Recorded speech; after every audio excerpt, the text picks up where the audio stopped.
সুপ্রভাত। আজ ৮ই মার্চ।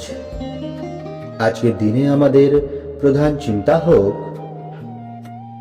আমরা যখন শুদ্ধ সত্য হইয়া কাজ করিয়া যাই, তখনই তাহার পরম আশীর্বাদ আমাদের প্রাণবন্ত করে। আজকের দিনের জন্য উপদেশ: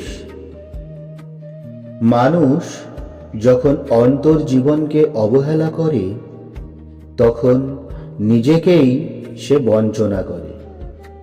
মানুষের নীচ প্রবৃত্তিগুলি যখন প্রবল হয়, তখন নিজের শত অনিচ্ছা সত্ত্বেও সে আপনাকে ঠকায়। আবার যদি তাহার উচ্চ বৃত্তিগুলি উপরে উঠিয়া আসে, সেগুলি সেজন প্রকাশ করিতে পারে।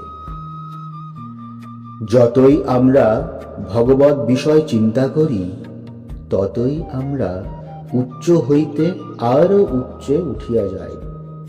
এই বিরাট বিশ্ব আমাদের কাছে উন্মুক্ত হইয়া আছে, যদিও আমরা সবসময় নিজেদের তাহার কাছে উন্মুক্ত করিয়া রাখি না। সেই জন্যই আমরা বহু আশীর্বাদ, বহু অনুপ্রেরণা, বহু শিক্ষণীয় অভিজ্ঞতা হইতে বঞ্চিত হই।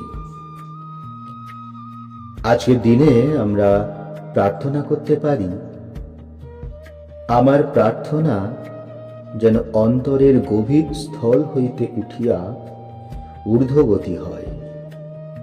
ভগবানের বেদিতলে আমি যেন সেসব নিবেদন করিতে পারি এবং নিজের গর্ব, আনন্দ, বেদনা, জয় পরাজয় সকলই যে একান্ত তুচ্ছ, ইহা অনুভব করি। আমার অন্তরকে জাগ্রত করো প্রভু, যেন আমি অন্তর্দীপ্তির সাহায্যে সতত চলিতে পারি। প্রণাম। জয়তু শ্রীরামকৃষ্ণ।